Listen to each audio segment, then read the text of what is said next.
¿Cómo están? Muy buenas tardes, 6 de la tarde con 16 minutos, tiempo del centro de México, tiempo de la Ciudad de México. Aquí lo saluda su compañero y amigo Luis Mauricio Rojas, acompañado como siempre, perdón, por el comprometido, y siempre solidario, siempre con digamos, con la intención de esparcir un poco en lo que sea posible, ¿no? El pensamiento crítico, bueno, pues el maestro Jonathan Romero y su servidor Mauricio Rojas, les damos la cordial bienvenida y les agradecemos como nunca dejaremos de hacerlo todos los días que estemos aquí o cuando sea posible, siempre agradecerles permanentemente su escucha, su interés, su crítica, sus mensajes. De verdad, muchas gracias. Y bueno, mi querido Jonathan, después de dar así un rápido saludo, saludarte a ti. Y bueno, está, yo quisiera agarrar el tema del famoso Plan C y las condiciones que el INE, la manera como se está comportando, ¿no? También digámoslo así, es una manera determinante de hacia dónde va el Plan C. Eh, Hay una grave crisis en el Poder Judicial dentro del proceso del Tribunal Electoral del Poder Judicial de la Federación. Hay una crisis entre ellos, ¿no? Entre los ministros. Y y bueno, dentro de todo ese contexto, dentro de la ayer lo dije yo en un space que estuvimos ahí con Jonathan, hay una gran oportunidad, no hablo de posibilidad, hablo de una gran oportunidad incluso que Claudia logre mayor, digamos, votación del propio Andrés Manuel, hace 6 años, por lo menos en la votación oficial, porque yo creo que si hay un fenómeno que se combina, ¿no? Se combina la fuerza del movimiento, yo creo que Andrés Manuel es toda de él, aunque eso no demerita el trabajo político de los compañeros, pero la verdad es que el presidente está cerrando con broche de oro la entrega poco a poco, como va entregando las obras de infraestructura, pues se va determinando una subida en la aprobación o en la popularidad, como le quieran llamar, del presidente Andrés Manuel López Obrador, y obviamente eh, vamos a decir que lo terzo, que en eso todos los aspirantes han puesto su granito de arena, por supuesto, exceptuando Marcelo Ebrard, pero bueno, ya está en el camino, llamando ahí un representante, ya está trabajando con Claudia. Entonces podemos decir que también, pues lo que se esperaba, posibles rompimientos y todo, pues al momento no se han dado, ¿no? Yo creo que también influye el pragmatismo, que aquí hemos criticado fuertemente, que o sea, eso ayuda, ¿no? O sea, ayuda a lo electoral, si ese no es nuestro problema, lo tenemos claro, ¿no? Ayuda a esta supuesta o aparente unidad, eh, ayuda a que cierren filas, y entonces todas esas consideraciones pues van en el sentido de que Claudia va a ganar. O sea, no es que nos confiemos o no nos confiemos, pues tenemos que salir a votar y lo haremos en consecuencia.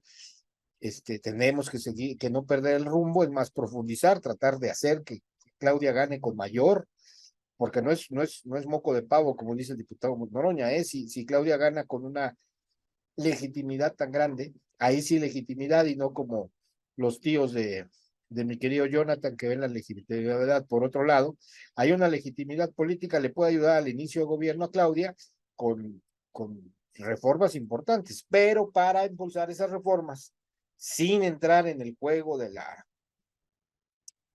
pues eso que les gusta mucho los consensos y que yo creo que es una vil y absoluta, tomando en cuenta el tipo de oposición que tenemos, hay que decirlo, pues sería una vil y absoluta negociación política, ¿no? Nadie le va a dar los votos a Claudia para hacer esos cambios a cambio de nada. Estoy hablando directamente de la posibilidad de que no alcancemos eh, a cumplir lo del plan C, que no es otra cosa que aproximadamente, Jonathan, si no me corrige, son 334 diputados, ¿no? En el rango de los 334, 335 diputados, es lo que requiere el movimiento en el sentido de la coalición. Juntos seguiremos haciendo historia, creo, ¿no? O seguiremos haciendo historia, algo así se llama. La situación es que pues ese plan C primero en el contexto de lo que ya apunté, que es la candidatura de Claudia, una candidatura verdaderamente de unidad a partir de los procesos que ya todos conocemos, pero que, repito, ha sido una transición tersa, incluso yo creo que pasados de pragmáticos, ¿no? Abriendo los brazos a esa lógica, ¿no? De querer ganar aplastantemente, incluso en la crítica que hemos nosotros hecho, abiertos, yo no diría chapulines, tampoco sería la cuestión de decirles pillos, pero pues por lo menos que no van con la lógica del movimiento y que hace muy poco incluso hasta insultaban al presidente y desdeñaban este movimiento de una manera bastante vulgar. Pero bueno, haciendo eso, todo eso al lado, pues hay una complicación, ¿no? Que se llama Plan C y es una complicación grandecita. Yo la información que tengo, que no es oficial porque se sigue en el proceso de la negociación, es que se espera que más o menos entre 220 y 230 distritos electorales se pudiera conseguir en unidad. Esperemos que no son los 180, creo que sí, más o menos denme el dato por bueno, el anterior proceso, donde de 180 pues se perdieron del 2000, vamos a decir, del 2018 al 2021 se perdieron aproximadamente 50 curules en las urnas, tomando en cuenta también el procedimiento del reparto de las plurinominales, ¿no? Entonces, para aquellos que los pluris no sirven y todo, bueno, pues es con lo que tenemos que jugar, no entraremos en esa disputa y requerimos con todo y plurinominales 334 diputados.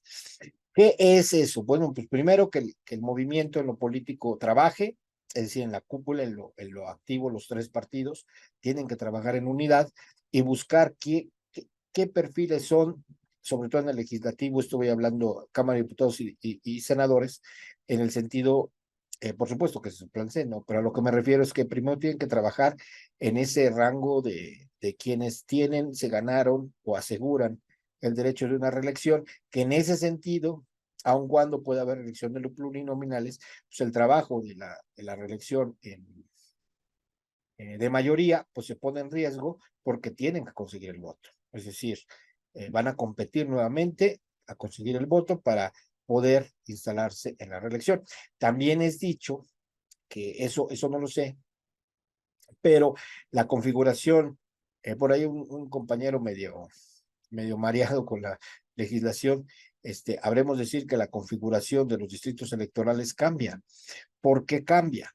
Porque cambia según la densidad de población. Es decir, el distrito electoral, voy a poner un ejemplo, que gobierna Noroña o que representa más bien, porque no lo gobierna, que representa Noroña, en el 2018 cambió su composición para el 2021 y va a cambiar para el 2024. Es decir, si él compitiera por el mismo distrito, se va a encontrar en que puede ser más grande o más chico geográficamente, porque la ley electoral va en el sentido de la densidad de población, tratando de hacer una representación mucho, pues mire, va a sonar a plenazo, pero así es más representativa.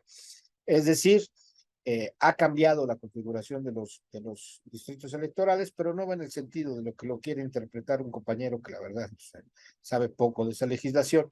No va en ese sentido de los plurinominales ni a eso. Incluso el presidente Andrés Manuel López Obrador con su solicitud o su propuesta, más bien, de reforma electoral que no pasó, ¿no? Porque por ahí muchos piensan que con la pura legitimidad del presidente ya pasaron todas las reformas, no, no pasó ninguna. En esa lógica, pues él dice, no, pues en vez de circunscripciones, precisamente para evitar este manejo de cambio digamos, de confección a través de la densidad poblacional, él dice, en vez de las 5 circunscripciones, pues vayámonos por estados de la República y entonces en base a eso le daremos más o menor representatividad a los estados a partir de la densidad de los estados.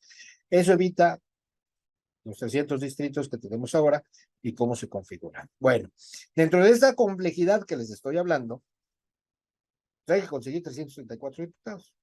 Principio, por principio. Yo trataré de dar lo técnico y yo sé que Jonathan trae una propuesta chingona. Hay que escuchar a partir de ese principio del plan C. El siguiente principio técnico sería ir unidos en lo mayor posible. ¿Por qué? ¿Por qué vamos unidos? Porque si vamos unidos, que es imposible, ¿no? Eso hay que marcarlo con realidad.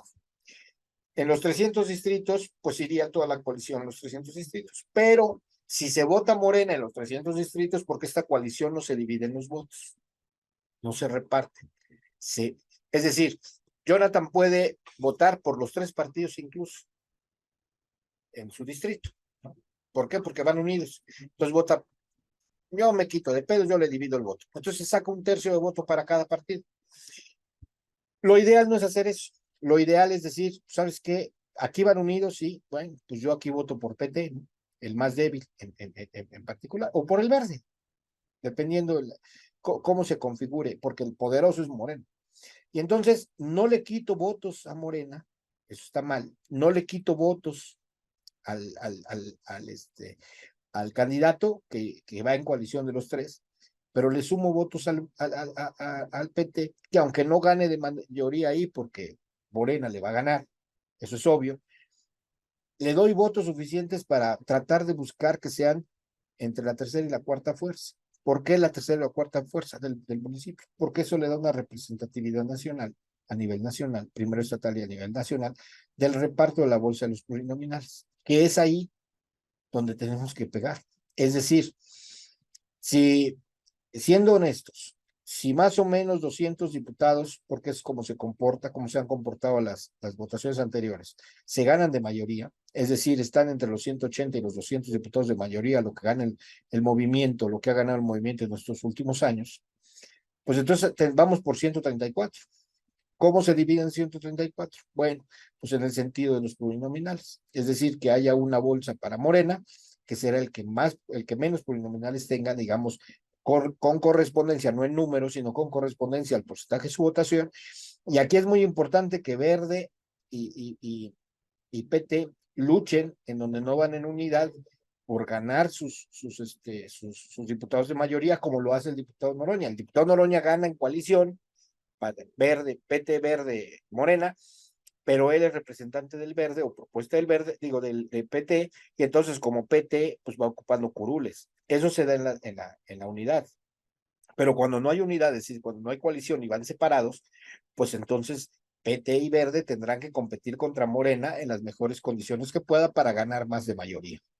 Ahora, a partir de ahí, sacando la bolsa, bueno, pues aspiramos a 134, bueno, pues tendremos que, si andamos en el rango de los 200, pues tendremos que implicar 134 plurinominales. Si ustedes solamente votan por Morena, pues esos plurinominales se van a reducir al mínimo y estaremos hablando de aproximadamente entre 260 y 280 diputados, con ejercicio como lo hemos estado haciendo, tomando en cuenta lo anterior. ¿A eso qué alcanza? Bueno, pues eso alcanza el presupuesto y eso alcanza a, sobre todo, eh, leyes secundarias, que es lo que hizo el presidente en esta segunda parte.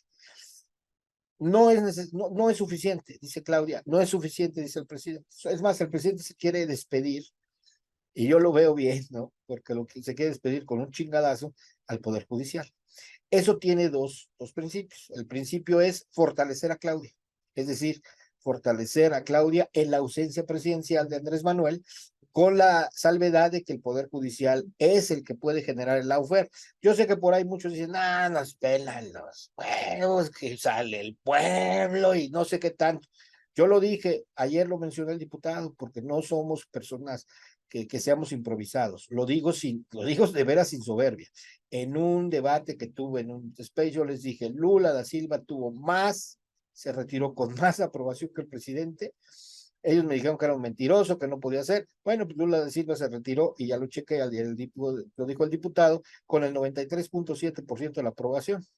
Dejó a Delma Rousseff. Delma Rousseff tuvo una aprobación, bajó la aprobación a un 65% y en el siguiente periodo la tiraron con ese 65%, con ese 94% de legitimidad, ¿no?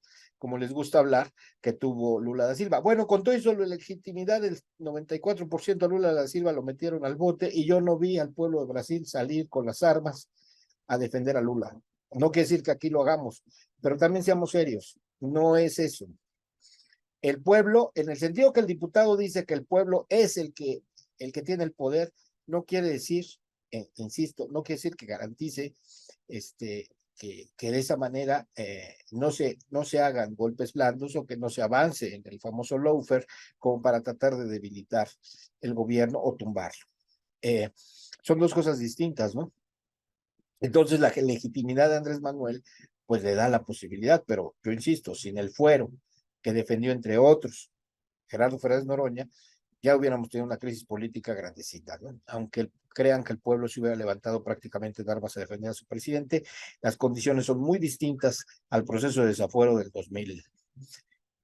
Fue del 2005, ¿no, Jonah? Del 2004, 2005. Ahora, aquí hay algo que es importante. En ese proceso de desafuero, salió el pueblo, pero la ley se aplicó. ¿A qué me refiero? Tuvieron que pagar una fianza. La misma oposición pagó una fianza, porque ellos sabían que generaba una crisis política grandecita en la Ciudad de México el hecho de que Andrés Manuel fuera enviado a prisión, detenido. Se pudo haber manejado ahí la libertad bajo caución en otras circunstancias, pero se pagó la fianza incluso antes de ir por él, ¿no? Y el juicio llegó a su fin. Yo hice la tarea, háganla ustedes para que vean en qué acabó, pero Andrés Manuel fue sancionado. O sea, ojo, fue sancionado. Una cosa es que fuera sancionado, pero otra cosa es que lo querían retirar. Es decir, ellos sabían que no iba a permanecer en la cárcel, simplemente lo querían inhabilitar. Ese es el procedimiento. Aquí es algo muy distinto, es tirar un presidente de la República. Entonces Andrés Manuel sabe que esa legitimidad no basta para hacer fuerte el gobierno de Claudia y entonces apela a que en el plan C él tenga la posibilidad porque de final de sexenio, este nuevo Congreso, que es el que se vota en las mismas elecciones presidenciales del 2024, que se votará en 6 meses más o menos, ese día, si tenemos el plan C, pues entonces Andrés Manuel, antes de irse, el Congreso entra en funciones antes que el presidente y puede mandar, digamos, de estreno esta última, bueno, esta definitiva reforma al Poder Judicial. Esa es la importancia del plan C, en principio para Andrés Manuel, y con la salvedad de que con esa resolución para mandar la reforma judicial, Claudia se hace fuerte, logra un inicio de gobierno importante y evita el golpe desde la legalidad, el famoso lawfare o el golpe blando a Claudia, porque el presidente, si algo reconoce, es que Claudia no tiene la experiencia política ni la fuerza política, y no hablamos solamente de popularidad y legitimidad, sino la fuerza política de Andrés Manuel. Eso es obvio. Yo creo que yo por ahí contaría dos o tres que no, yo creo que dos, que pudieran igualar en algo la fuerza política y el desenvolvimiento y la defensa del propio Andrés Manuel de él mismo ante el Poder Judicial. Yo creo que pocos. Y les voy a decir por qué. Porque Andrés Manuel tiene tres grandes fortalezas. La primera, es un luchador social, es decir, es un representante del pueblo con la salvedad de ser representante del pueblo. Es decir, no es de membrete, es un representante del pueblo. Segundo, es el líder de este proyecto. Pareciera poco, pero es el que lo construyó. Y tercero, que es lo más cabrón, es honrado. Digo lo más cabrón porque en los políticos está cabrón. Yo puedo decir que si Andrés Manuel tuviera algún detalle que no hubiera sido, digamos, cuidado o abiertamente algún proceso de corrupción en el que hubiera caído en su pasado político, pues por supuesto que ya lo hubieran hecho pedazos, ¿no? Si hay alguien que está súper, o sea, que está pasado digamos, por el juicio de la derecha previo a decir mentiras, con la posibilidad de haberlo metido a la cárcel o haber sacado sus trapitos al sol, ya lo hubieran hecho. Andrés Manuel es un hombre honesto y como tal tiene la calidad moral para tener esa fuerza. Pocos tienen estas tres consideraciones y yo creo que él es el único que cumple las tres porque es su proyecto. Es decir, él lanza este movimiento, él convoca este movimiento, él elabora el proyecto y él lo lleva a cabo sus primeros 6 años de gobierno, con todas las salvedades que tengamos. Esa es la importancia del plan C. No es cualquier cosa. Me preguntan mi lectura, que no soy un pinche erudito, ni tampoco tengo una bola mágica. No llegaremos a los 334 diputados.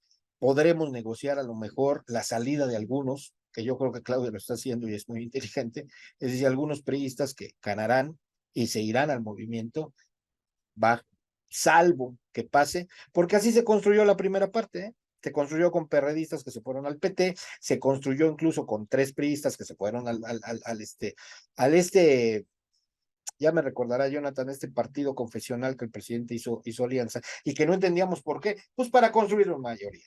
La mayoría se construye, es muy difícil que se logre en las urnas.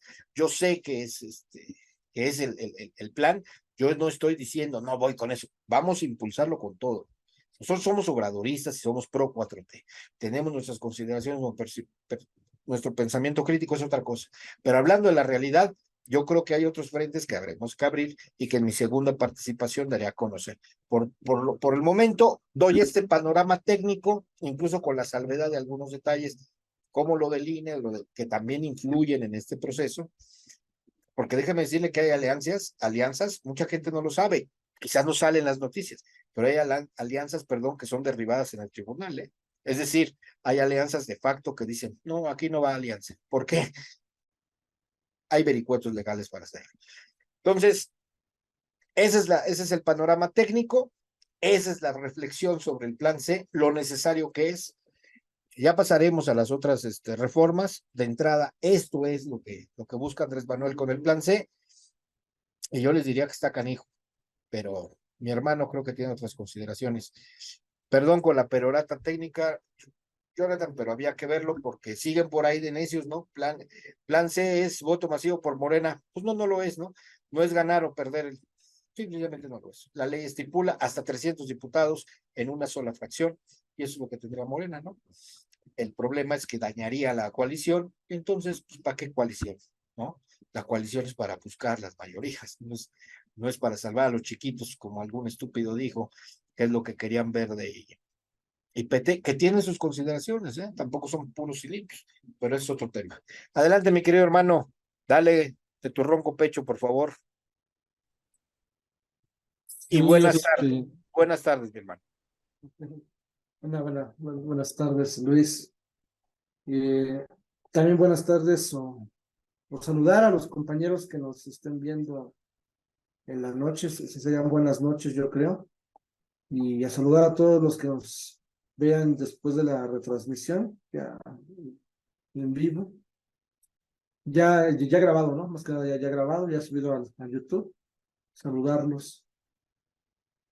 Eh, Estaba pensando ahorita que estabas narrando algunas cosas ahí en tu explicación. eh, el, en 2 días, el 7 de este mes, se va a cumplir un año del encarcelamiento de Pedro Castillo, ¿no? Fue un siete de diciembre de 2022. No sé, también ahí estuvo, ahorita me metí al internet, pero se me olvidó revisar que también está cerca de esa fecha, fue antes el intento del magnicidio a Cristina Fernández de Kirchner, ¿no? Estuvieron en esos mismos días ahí. Intentaron matar ahí a Cristina, creo que eso fue en noviembre, y después se fueron contra Pedro Castillo. Eh, y, y parece muy lejano, ¿no? Bueno, en Colombia traen a Gustavo Petro también con todo. No sé, habría que recordar también que Lula llega, pero hay una manifestación bastante complicada, ¿no? Donde neofascistas otra vez asaltan las órdenes del gobierno y hay tensiones, ¿no? O sea, como que parece que, bueno, y todo parece indicar que, bueno, hace algunas semanas, Javier Milei se convierte en presidente, ¿no? Entonces es bastante curioso cómo, o sea, como que parece que las fechas, van jugando sus propios ritmos, pero lo estaba recordando, ¿no? Como que esta idea de que, como que parece muy lejano, ¿no? O sea, decir en México que no hay posibilidades de un lawfare, ¿no? Bueno, está lo de Samuel García, me lo reventaron bien feo y más allá de lo que podamos estar a favor o en contra de lo que dice o hace esa pareja de frívolos, me parece que el mecanismo no debería de ser es decir, tú no tienes que por qué ganar en esa mesa, ¿no? Cuando realmente fue un intento de golpe de Estado basado en la guerra judicial. Fue eso, fue un intento porque no lo lograron. Y ahí están las cartas, ¿no? Pues hubo chantaje. Entonces, claramente que los mecanismos están abiertos. Eh, También a mucha gente se le olvida que Estados Unidos está permanentemente aquí en México en las fronteras diciendo que el fentanilo, que hay unos pinches locos que dicen por ahí que son unos locos los que quieren meter aquí a las Fuerzas Armadas de Estados Unidos aquí a territorio para poder asegurar la seguridad del país, ¿no? Yankee se le llama a algunos. Entonces me parece que es importante porque el peligro del lawfare siempre está presente, ¿no? Es presente, permanente en estas épocas, más cuando no tienes un proyecto general. Creo que lo de Penta que estaba yo recordando, pues es muy significativo, ¿no? O sea, un gobierno popular, con sus contradicciones, por supuesto, pero es un gobierno popular que intentaba de alguna manera abrir espacios muy a contrapelo, ¿no? Y los medios de comunicación y los órdenes jurídicos no lo dejaron, ¿no? El Poder Judicial, el Poder Legislativo y el poder mediático y económico no lo dejaron, o sea, lo barrieron y muchos mencionan que fue un mal presidente, pero, o sea, ustedes revisen cuánto estuvo en la presidencia, no tuvo tiempo. O sea, no le dieron, no dejaron tiempo a las 3 semanas, yo creo que de que estuvo ahí, ya lo traían diagnosticado como pendejo, dirán por ahí, y con esa palabra, usaba otra palabra, ¿no? Por supuesto, pero era lo mismo, ¿no? Era por pendejo, y entonces, ese fue su delito, ese fue el primer delito que le ponen, ¿no? Ignorante, inculto, lo que ustedes quieran ponerle, pero pues al final de cuentas, era pendejo e indio, esos fueron sus dos delitos y sobre eso se le fueron encima, ¿no? O sea, fue una guerra permanente contra Pedro Castillo, donde también Lula, por ejemplo, pues vean, ¿no? O sea, no, cerró con Dina, por ejemplo. Pero bueno, entonces siempre está permanente esos procesos, o sea, me recuerda mucho lo del gusanito, por ejemplo, ¿no? O sea, a Pedro Castillo me lo traían así a pan, ¿no? A todo lo que daba con lo de su cuestión indígena, pero a Claudia Sheinbaum la traen en la cuestión antisemita, ¿no? Entonces, esas narrativas que van jugando, que van buscando a ver dónde penetran, dónde conectan, cómo invisibilizan, cómo nulifican la humanidad de una persona y la van reduciendo a una cosa para que entonces cuando se vuelva una cosa, cuando se cosifique, tú puedas golpearla, ¿no? Y entonces se van abriendo los espacios sobre los órdenes de la derecha. Y lo menciono por eso, ¿no? Porque puede ser que esto es un rodeo, pero lo estaba recordando ahorita que estaba, bueno, porque estábamos según que iba a lanzar otra cosa, pero ahorita que tú lanzas lo de Lula, lo de Dilma, y lo pones muy bien encajado en este tema, no, sí, se me abrió y dije, "Ay, pues, en pocos días, 2 días, ¿no? En que va a cumplir un año, Pedro Castillo encarcelado, y, y no, o sea, la gente se amotinó, la gente, salió a las calles y no lo han podido sacar de la cárcel, ¿no? Y pueden decir, bueno, pero son otros fenómenos, y tampoco no es cierto, porque cuando tú miras, por ejemplo, y que ahorita te lo paso al caso mexicano, cuando tú miras el problema de lo que está pasando ahí en el Perú, ¿no? O sea, el Congreso tenía menos del 30% de aprobación y Pedro Castillo traía el 51, 55%. Es cierto, estaba cerrado, o sea, tampoco traía el gran la gran aprobación, pero traía una muy buena aprobación, había una buena aprobación sobre Pedro Castillo, y aún así lo pasaron por encima. ¿Por qué pudieron pasarlo por encima? Porque tenían el poder judicial, los poderes mediáticos, y sobre todo estaba partido el Congreso, entonces no tenía el control del Congreso, y se le fue el Congreso y lo aplanaron permanentemente. Que habría que decir, para el caso del Perú, que hubo en ciertos momentos pragmatismo en la conformación de ese Congreso, y se fue perdiendo por ese pragmatismo, ¿no? O sea, se terminó de perder por ese pragmatismo. Entonces, cuando tú tienes el Congreso, o sea, te pueden violentar permanentemente. Habría que decir también, para pasarlo al caso mexicano, que se les olvida a muchos compañeros que uno de los artífices del lawfare fue Temer, que dicho sea de paso, formaba parte del gabinete de Dilma. Entonces, es bien interesante, ¿no? Porque luego creen que los compañeros que bueno, ya qué decir de Correa, ¿no? Que este es otro caso, ¿no? O sea, pues él mismo se puso el madrazo, entonces es un caso curioso, pero Dilma, Temer, que después él pasa como presidente provisional y le abre el campo, el campo libre a Bolsonaro, formaba parte del grupo de Dilma, ¿no? Y también fue traicionada por su propio grupo. Entonces, creo que lo que resuelve en esta primera etapa sobre el plan C es que sí se hace necesario por la cuestión de la reforma judicial. Y creo que a lo mejor en la siguiente participación ya le entramos al tema central, pero se hace importante por eso, ¿no? Porque es muy peligroso, es bastante peligroso. Primero, el plan C tiene que darle el poder en el legislativo, o sea, el control de las dos cámaras a la cuarta transformación, no a Claudia, ¿no? Porque tampoco es por Claudia, ¿no? Sino a la cuarta transformación tiene que darle el poder para poder avanzar sobre las agendas de izquierda que es este país. Y por supuesto, ¿no? No perder ni la mayoría simple, porque si pierdes la mayoría simple, comprometes el presupuesto, y si comprometes el presupuesto, es complicadísimo para un gobierno tratar, o sea, lo van a liquidar, lo van a liquidar porque el gobierno va a tener que ceder ante la derecha, y al ceder contra la derecha, van a penetrar ciertas líneas y el pueblo se va a empezar a enojar. Y juegan con eso, ¿no? Entonces hay que ganar la mayoría también por ese sentido, ¿no? Es que el control del presupuesto es muy importante.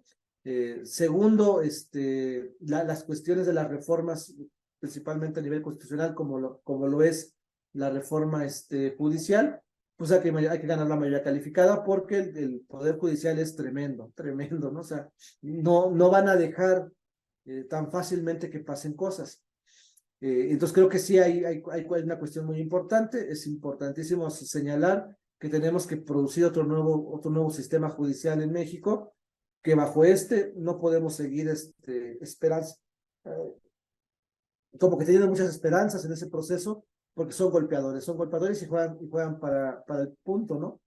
Para la derecha principalmente. Entonces, creo que sí es interesante, creo que sí es un tema que nos puede dar bastante amplitud, pero creo que lo que nos genera es ese dilema, ¿no? O sea, por lo cual apoyamos ese plan C, es porque México está dentro de esa orquesta que se llama la guerra jurídica, que por supuesto hay que señalar que viene de Estados Unidos. Es Estados Unidos la que la está impulsando permanentemente. Hay que decirlo también fuerte y claro que los jueces en México no se mueven porque sean ellos mismos, sino porque hay dinero detrás de ellos, ¿no? O sea, hay muchísimo dinero que se está moviendo. Claudia pues González, el PRI, el PAN, el PRD, o sea, se están articulando bajo ese dinero, y quien está detrás de ellos pues son estas oligarquías financieras que dominan también Estados Unidos, y que también muchas cosas utilizan muchas veces como mano armada a las propias agencias de espionaje y de inteligencia en ese sentido, ¿no? Entonces, pues sí, frente a eso, pues necesitamos una reforma constitucional a nivel judicial, y sobre esa, para poder plantear otras reformas constitucionales, ¿no?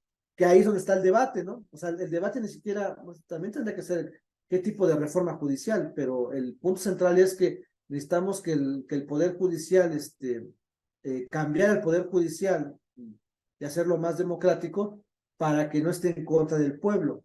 Pero el otro elemento es que al poder poner al Poder Judicial dentro de la lógica de la cuarta transformación, necesitaríamos nosotros, cerrar con eso, necesitaríamos nosotros aplicar otras reformas. O sea, necesitamos una línea específica sobre otras reformas que necesitamos a nivel general, y sobre esas reformas me parece que nadie está discutiendo nada. O sea, están esperando que Andrés Manuel dé ese bloque eh, en su testamento. O sea, están esperando el testamento de Andrés Manuel para saber cuáles son los movimientos que van a hacer en ese proceso. Y eso me parece preocupante, cierro con eso, porque, o sea, dicen que Claudia, y me la voy a aventar, pero bueno, o sea, asegura Claudia que ella no se mueve por los hilos de Andrés Manuel. Pues a mí me parece que ya va siendo que se demuestre que eso es cierto, porque hasta este momento, ¿no? Hasta este momento, todo parece indicar que sí. O sea, o sea, no se está abriendo una discusión fuerte sobre qué reforma necesitamos. Y es más, ni siquiera hay una intención por despegarse más a la izquierda sobre este proceso, sino es una intención de quedar junto con Andrés Manuel. Entonces, creo que sí hay que también poner ese acento sustancial de que está bien, Andrés Manuel puso las bases, pero creo que todos están esperando ese testamento. Creo que también esto que se está viviendo de las líneas de acción de Claudia Sheinbaum tiene esa intención de darle respiro, aire, a Andrés Manuel para que escriba lo que tenga que escribir, ¿no? Porque dijo que lo iba a entregar, y habría que ver qué es lo que va a entregar. Entonces, ellos están esperando eso, y nosotros tendríamos que estar discutiendo, ¿no? ¿Qué tipo de reformas necesitamos, ¿no? Pero bueno, yo la dejaría.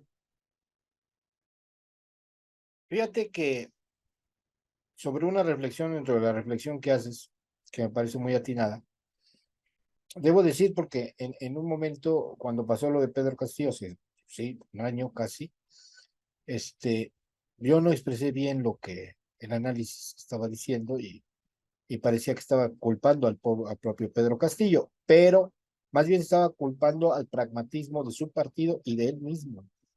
Es decir, la falta de definición política, que es lo que decimos, la falta de definición política, no es una necesidad de nosotros, debilita, porque si bien es cierto el principio de que el pueblo quita, el pueblo pone, de que el pueblo, por supuesto, eso es inatacable, ¿no? Simple y sencillamente porque la democracia pues, está en el que más votos tenga y el pueblo es el que más votos puede darte.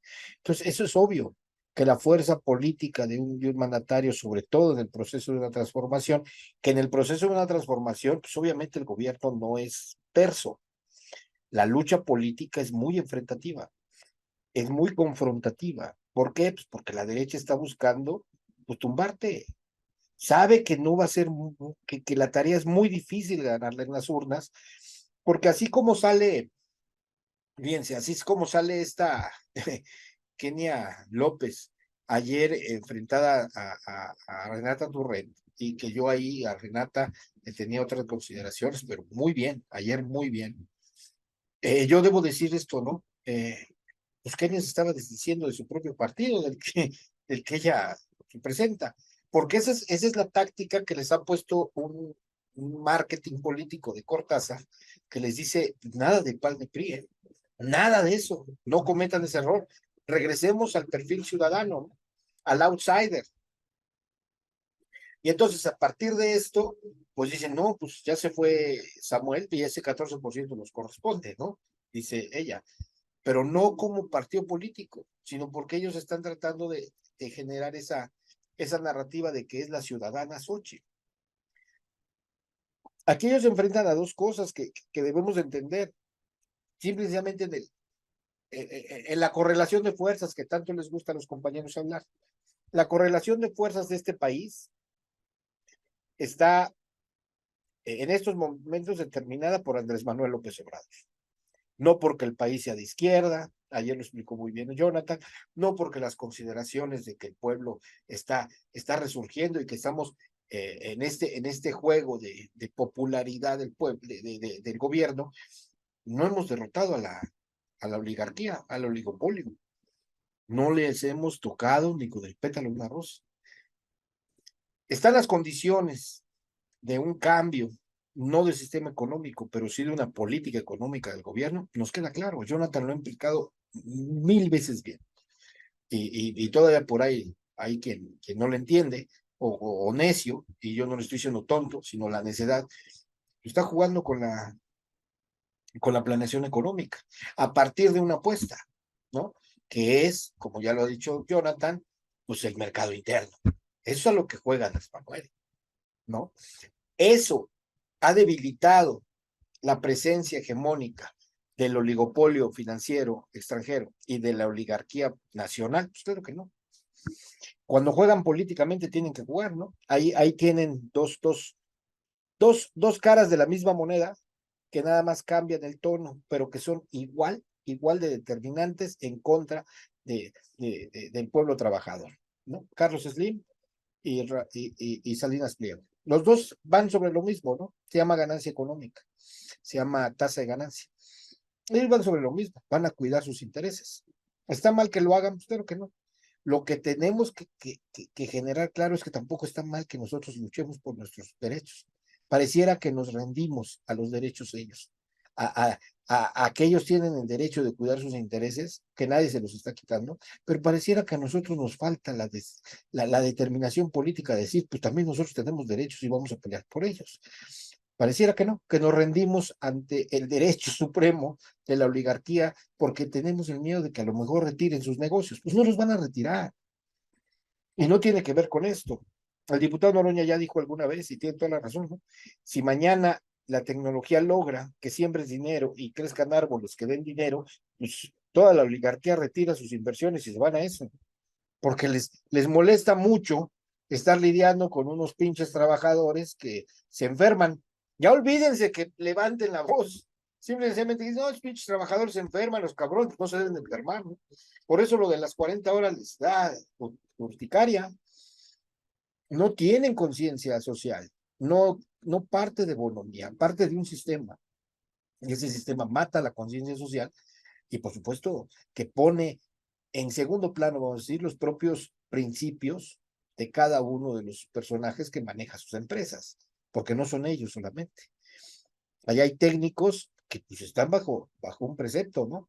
¿Cuál es el trabajo de esos técnicos? Pues que el patrón gane más. Es así de simple, ¿no? Pasar por encima de los derechos laborales, pues por supuesto que pasan por encima. Y es más, si pueden, no pagan impuestos, si pueden, reducen esos derechos, si pueden, reducen ese porcentaje que Andrés Manuel ha subido a los salarios mínimos, pues solamente han impactado a los salarios mínimos quien los paga, ¿eh? Porque en los otros rubros, y miren que no lo digo, pues a hacer escarnio, mucho menos de mi hermano. Pregúntenle a mi hermano cuánto gana dando clases. Si a él le ha impactado de manera positiva el 300, casi 300% de aumento que ha hecho Andrés Manuel del salario mínimo, ¿no? ¿Y en qué sentido le ha impactado? Es que es así, seguimos siendo muy precarios, pero pareciera que Andrés Manuel soluciona todo, ¿no? Y entonces él sabe, porque es muy inteligente, es un cabrón bien hecho, él sabe que es la última vez que él puede influir en que el plan se funcione. Entonces le deja a Claudia la tarea y Claudia, pues con esa tarea que ella conoce muy bien la trascendencia de esa tarea que ya expliqué en la primera parte de mi intervención, en mi primera intervención, pues juega al pragmatismo, a lo electoral por encima de todo. ¿Cuál es el peligro? Que gente como Pedro Castillo, como el propio Lula, aflojó a cambio de eso. Aflojó en la determinación o no la asumió a cambio de eso. El propio, debo decirlo, el propio Hugo Chávez abrió la puerta de un golpe de Estado en su contra por falta de determinación política. ¿Y qué hizo después de eso? Que el pueblo lo salvó. Y créanme que no solo el pueblo armado, que es la representación popular del ejército, que fue el que lo sacó, ¿no? Es decir, el pueblo armado, que era su ejército, estaba dividido un 70-30 y ese 70 superó al del 30, lo desencarcelaron, le salvaron la vida porque lo que querían era asesinarlo y regresa Hugo Chávez y dice, se acabó de las mamadas, ¿no? Determinación política. Y la determinación política ha hecho que incluso con la muerte de él, haya una representación de su proyecto de gobierno, con sus contradicciones, como bien lo dice Jonathan, nada es perfecto, pero ahí está Maduro, ¿no? Y la fortaleza de Maduro va en que aprendió también que hay determinación política. Eso es a lo que nos referimos. Y es lo que yo creo que está faltando aquí. Y es lo que yo creo que el asunto este del plan C, pues falta en esa determinación política. Es decir, pragmatismo puro y llano, ganar 335 diputados, se pueden 340, conseguirlo a pesar de que el termidor esté en tu, entre esos, ¿eh? Porque ya lo dijo Jonathan, a muchos se les olvida. Pedro Castillo, adentro, en el Congreso, bueno, la compañera de fórmula lo traicionó, ¿no, Jonathan? O sea, ¿qué más cercano que eso, no? Como decían, ¿por qué desapareció el vicepresidente en México? Esto es una anécdota, ¿eh? Pero una anécdota de historia muy cabrona, porque asesinaba al presidente para quedarse en su lugar. En los tiempos de la revolución, lo debo decir. El único decente que yo conozco de la historia, perdón que lo diga así, el único decente compañero y cerrado de las filas, pues el señor Pino Suárez, ¿no? O sea, murió con su presidente pudiéndolo haberlo entregado, ¿eh? O sea, lo pudo haber entregado. Es más, yo diría que la torpeza, ya entramos a otro tema, ¿no? Pero no dejaré pasarlo, la torpeza de Francisco Madero le cuesta la vida, no solamente a él, sino a Pino Suárez, ¿eh? Es una torpeza política grandecita, y a su hermano, ¿no? Que fue cobardemente asesinado. Entonces,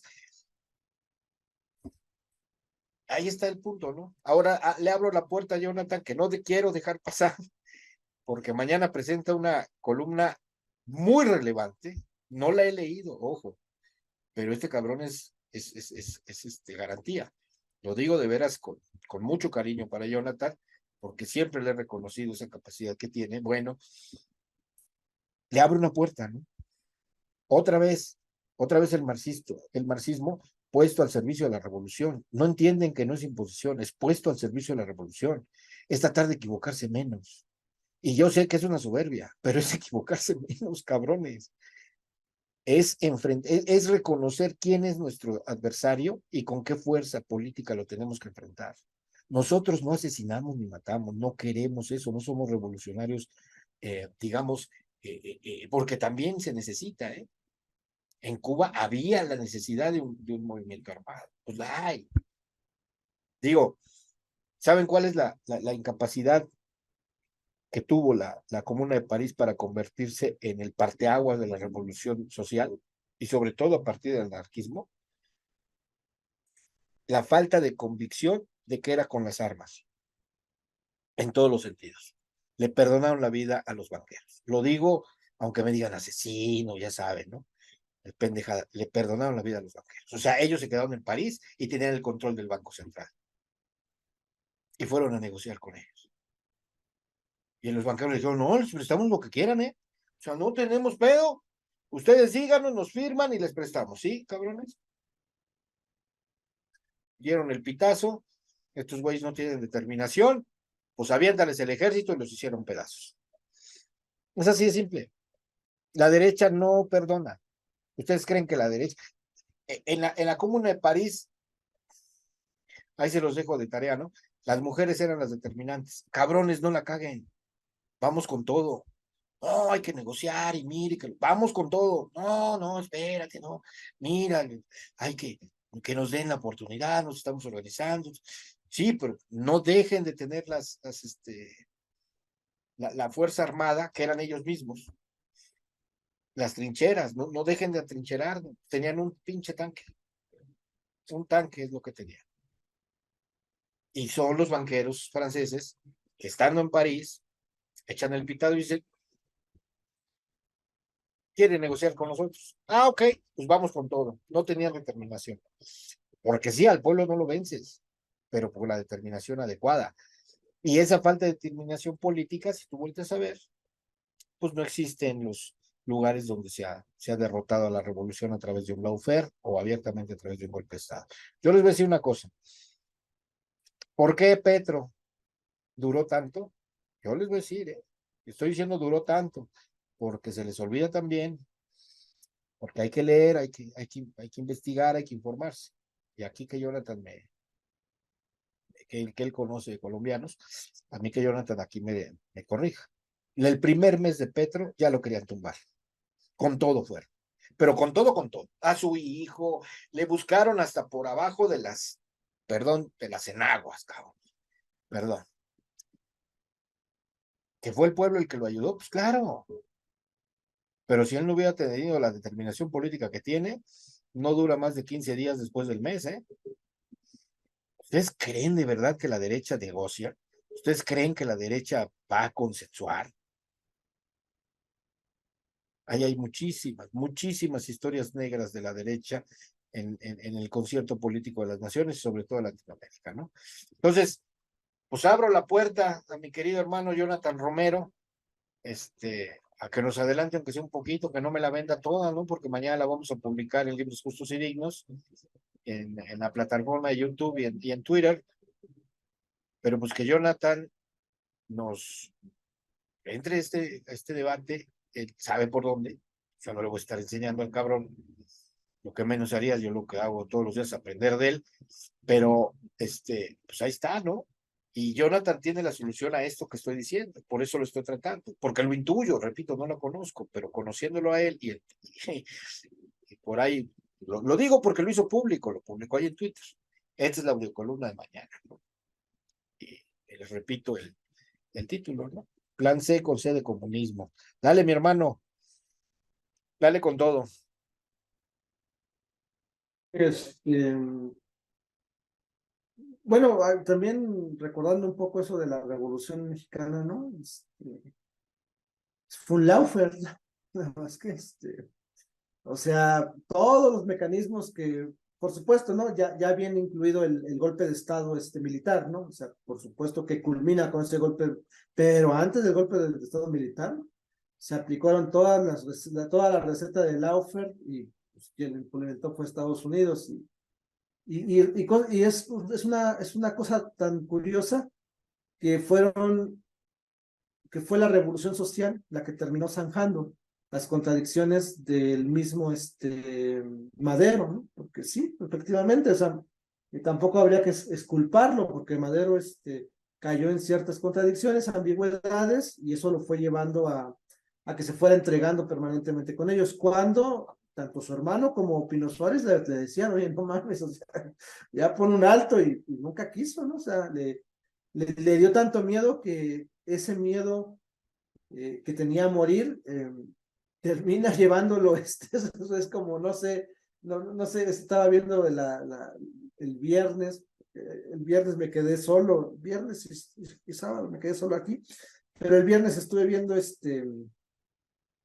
una serie que se llama Obi-Wan Kenobi, ¿no? Pero por lo general es de Star Wars todo eso, ¿no? Pero la conversión en Anakin Skywalker a Darth Vader es eso, ¿no? O sea, es su miedo, ¿no? Se le exponencia que pues, es ese miedo a que no pasen las cosas y pues es lo que pasa, ¿no? Por ceder ante el miedo. El miedo a no ser radical porque nos vayan a dar un golpe de Estado y puta, no eres radical y te dan un golpe de Estado. Entonces, creo que cuando cedes al miedo te paralizas, ¿no? Pero es la revolución social la que termina resolviendo los problemas, que es otro caso en el Perú, ¿no? Pedro Castillo seguramente, si es que sale, va a tener que salir bajo esas condiciones. También Evo Morales le pasó lo mismo. Pues creo que esa es una primera lección, ¿no? Una primera lección es que frente a esos procesos, solamente hay un solo camino, que es lo que se va a conocer como la revolución social. Nosotros sabemos que cuando hablamos de revolución social, pues sabemos que el método que la libera o que la sigue o que le da potencia es el marxismo, ¿no? Va por supuesto que hay un método revolucionario marxista detrás de ella, ¿no? O sea, muchos dicen, bueno, es que los magones no. Bueno, por supuesto, los magones no. Es un debate que habría que dar en otros momentos, ¿no? Si de veras ahí con los magones nunca hubo marxismo, lo cual me parece un poco hasta absurdo, porque ya había este marxismo en México mucho antes de los magones, si uno ya pues empieza a ir ubicando, estaba yo revisando unas conferencias, pero bueno, dejando eso, porque a muchos compas no les gusta, hablar que Ricardo Suárez Magón conocía a Marx, lo cual se sabe que sí lo conoce, sí lo conocía desde muy joven. En el caso de después de la revolución, después del golpe de Estado por Huerta hacia Francisco y Madero, eso nadie lo puede negar. Nadie puede negar que Zapata conocía a Marx, nadie puede negar que Francisco Villa y Felipe Ángeles eran unos marxistas, uno de closet y el otro liberado, ¿no? Que era Felipe Ángeles. Felipe Ángeles era marxista, eso todos lo saben a nivel general, y que en las mismas fuerzas de Carranza había mucho marxismo. También se sabe mucho, ¿no? Es más, hasta el Obregón, se sabe muy bien que tenía vínculos con ciertos grupos marxistas. Es decir, el marxismo estuvo presente en la guerra civil, ¿no? Y después ni siquiera es que se haya desconocido, ¿eh? Ni siquiera es que se haya desconocido, pero bueno, es otro punto, punto y aparte, ¿no? Creo que también fue un papel muy importante en la Constitución de 1917, ¿no? O sea, al menos en sus tres pilares, el marxismo estuvo presente, el artículo 27, el artículo tercero y el artículo del trabajo, que siempre se me olvida que es el 120 y tantos, pero siempre se me olvida cuál chingado es, ¿no? Pero bueno, yo no soy jurista, pero... El 123, mi hermano, artículo 123. 123, bueno, el 123, ¿no? Con Están los tres. apoyo y empuje, perdón que lo diga, con apoyo y empuje de Francisco J. Mújica y los marxistas de ese tiempo. Sí, sí, por supuesto, ¿no? Entonces, pues claro que el marxismo forma parte permanente de ese proceso, ¿no? O sea, lo de Gustavo Petro, o sea, ¿por qué Gustavo Petro ya se calmaron un poco? Pues ya lo vieron. O sea, dicen, bueno, pues si este cabrón está poniendo bien loco, ¿no? O sea, y si le empezamos a reciar, se va a poner más loco.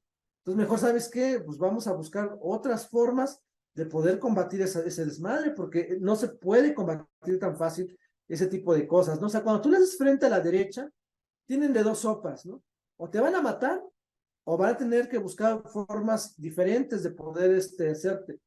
Que por supuesto, ¿no? Que para matar a Gustavo Petro en verdad, se la tendrían que jugar muy, muy caro, porque no es cualquier cosa, ¿no? Ya una figura como él es muy...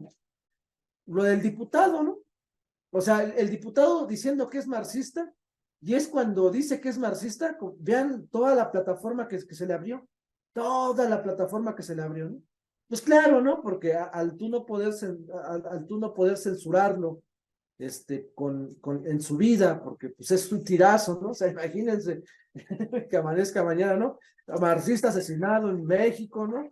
Pues claramente que es un problema para la derecha, porque pues a quién le interesa que los marxistas no existan en México, pues a la derecha.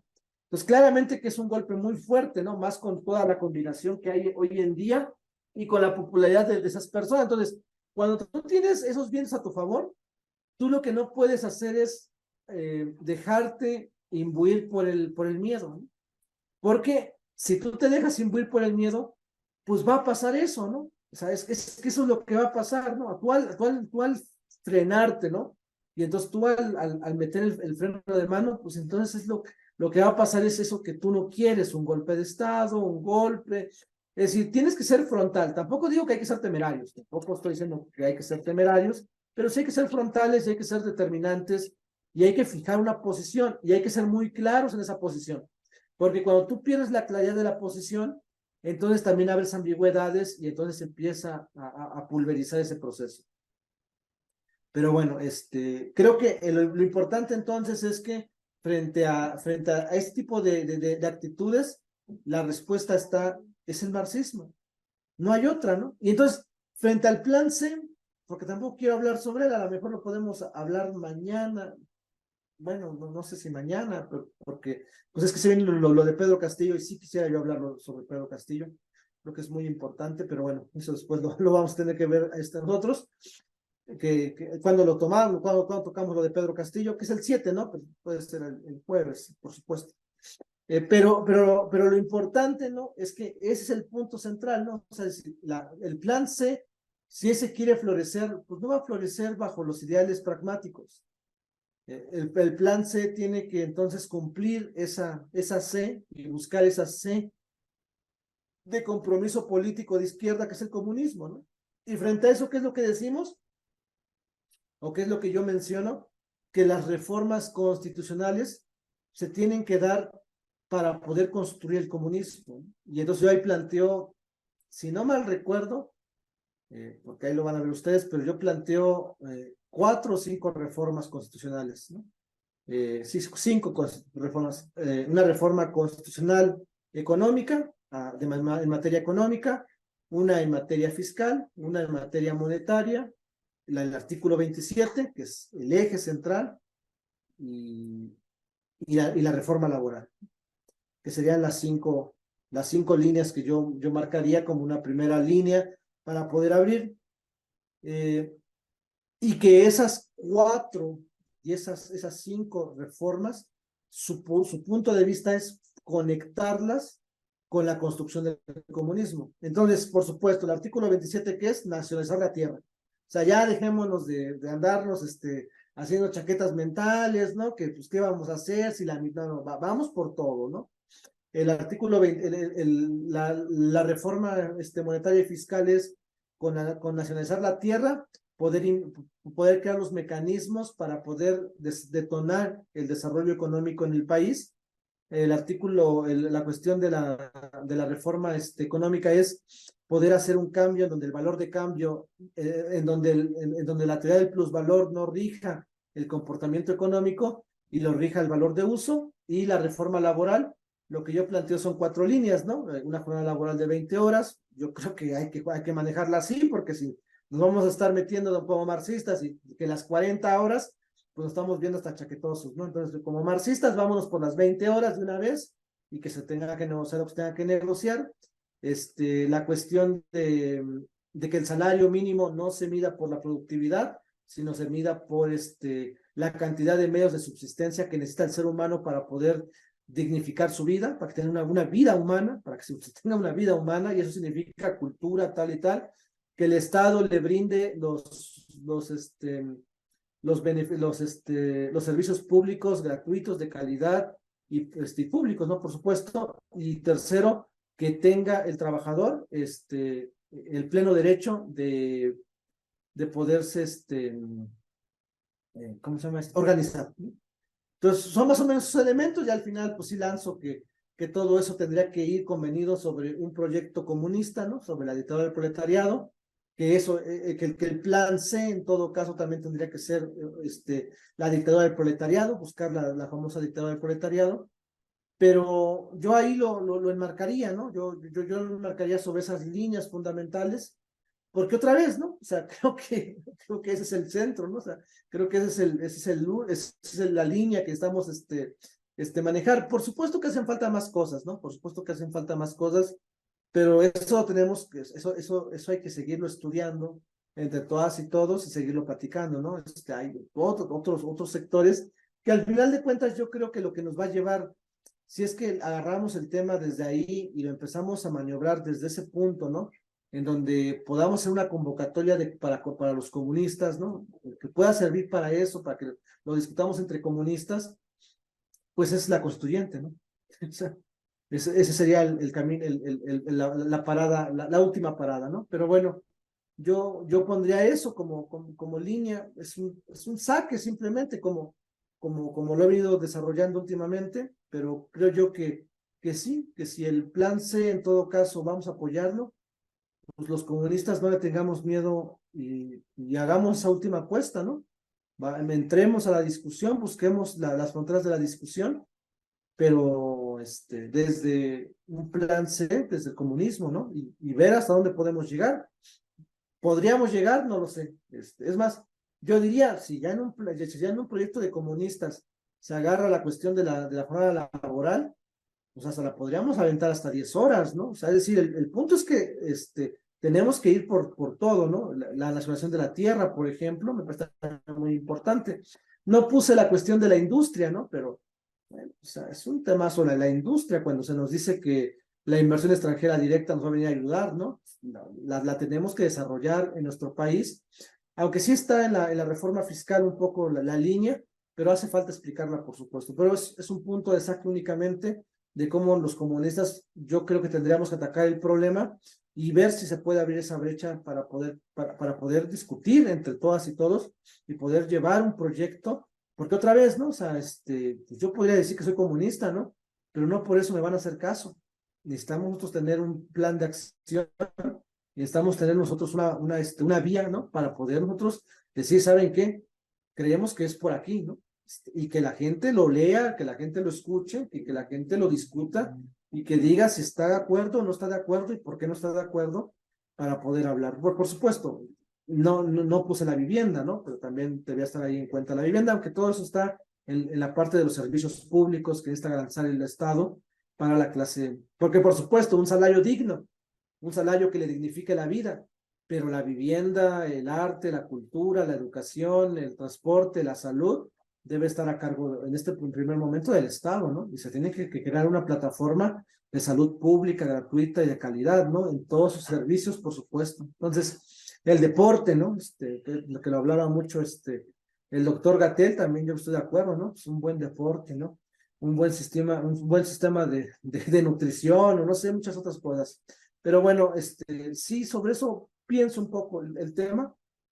Y bueno, ya saldrá mañana la biocolumna. Sí está un poquito larga, eh, pero vamos a ver qué recepción recibe la propuesta. Y pues sí, hasta seguir trabajando, no se va a quedar ahí, hay otras más ideas que estoy en mi cabeza.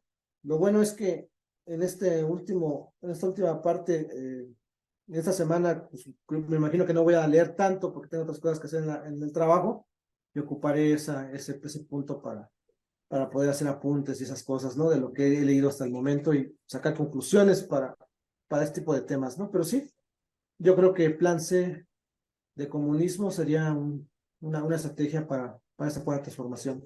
Ahí la dejo. Sí, y fíjate, Jonathan, que para cerrar el tema, por lo menos por hoy, eh, no es muy halagador. O sea, por supuesto que cierro contigo, ¿no? Pero no es muy halagador el panorama, ¿no? De meterse a la cuarta transformación e impulsar esto, que no debemos de dejar de hacerlo. Es nuestra obligación, pero el domingo me doy cuenta que no van en esa lógica, ¿no? Que van en otra lógica, una lógica mucho más pragmática. Yo creo que, pues me voy a atrever a decirlo, mucho menos comprometida con el pueblo. Fíjense lo que les estoy diciendo, ¿no? Porque hay que, no es que seamos derrotistas, ¿no? Es que pues, el perfil, por lo menos las coincidencias políticas, ¿no? Que se están dando dentro de la cúpula de Morena, incluso desdeñan el trabajo de Morena. Fíjense lo que les estoy diciendo. Hay un alejamiento, ¿no? Porque ayer en el space en el que participamos, quizá Jonathan ya no alcanzó a escuchar porque fue la última participación.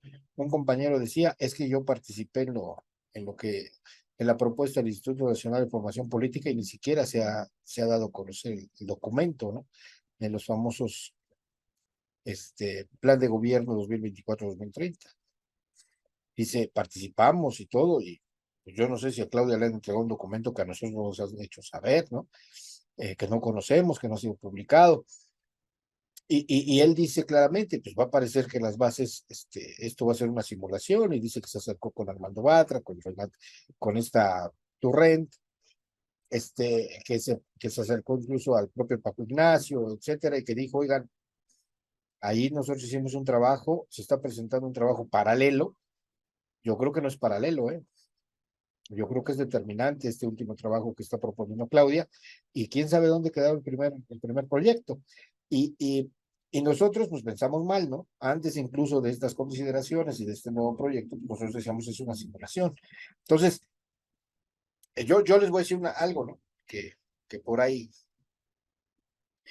aunque crean que nada más tengo grupos de WhatsApp y que me dicen, no soy yo, pero sí tengo buenos amigos que me acercan cosas, ¿no? Acuérdense de este nombre, Ramírez Cuellar. Acuérdense de él. Ahí se las dejo. Ramírez Cuellar. Y cuál es esta conformación de esta cúpula, nueva cúpula, ¿no? Dentro del proceso de la conformación del gobierno de Claudia, que por supuesto no ha triunfado, pero que va en esa lógica. Es decir, no solamente está construyendo el plan C, no solamente está construyendo su trabajo político preparado para la elección, ya está pensando en los amarres políticos de lo que va a ser su gabinete, la gente de su confianza y sobre qué está operando políticamente.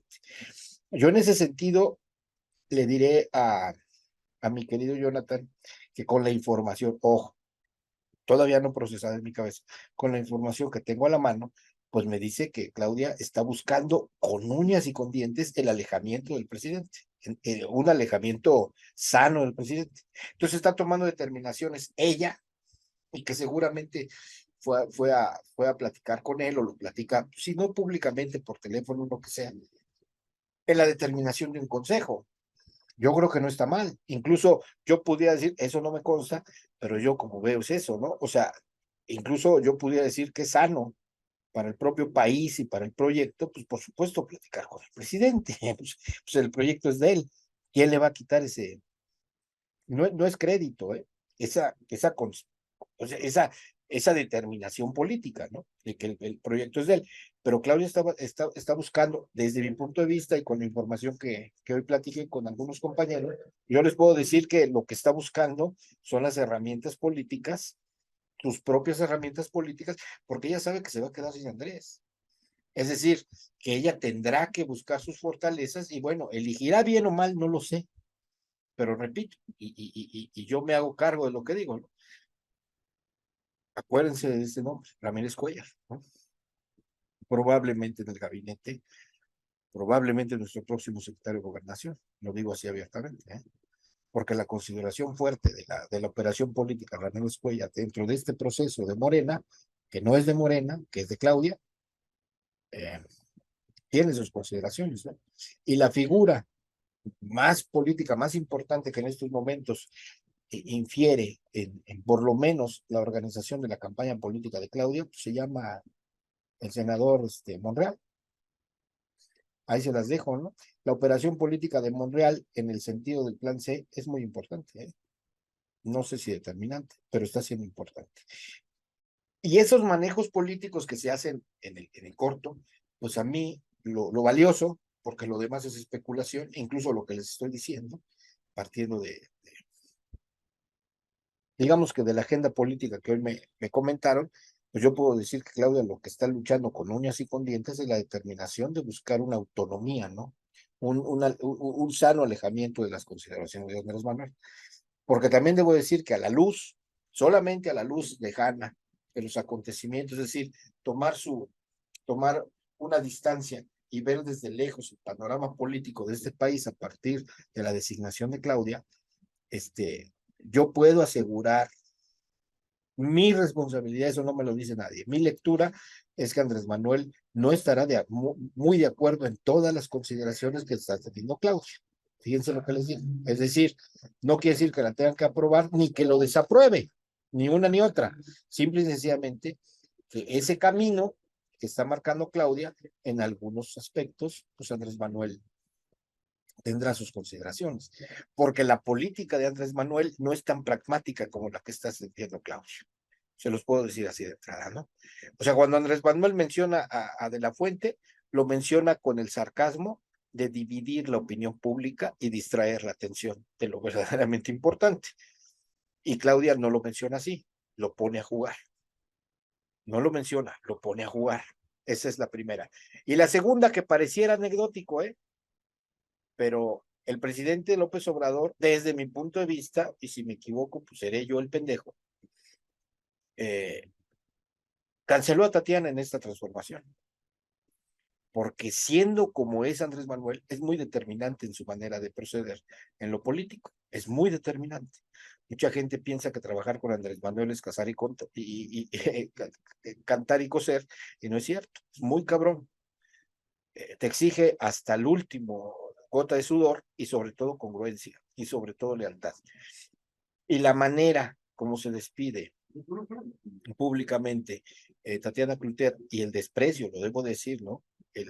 Bueno, no desprecio, vamos a decir, la poca afinidad, ¿no? O la poca bonomía que el presidente siente en esos momentos por un perfil político que fue tan determinante para él como que fue la organizadora de la campaña, la coordinadora de la campaña política de Andrés Manuel cuando llega a la presidencia, pues no la puedo considerar cualquier cosa. Es decir, el gesto de descortesía, esa es la palabra, ¿no? El gesto de descortesía que tiene Andrés Manuel en el abrazo que le pretende dar Tatiana y que le da sin ninguna consideración afectiva por parte del presidente, no es viniendo de Andrés Manuel López Obrador, no es moco de pavo, ¿eh?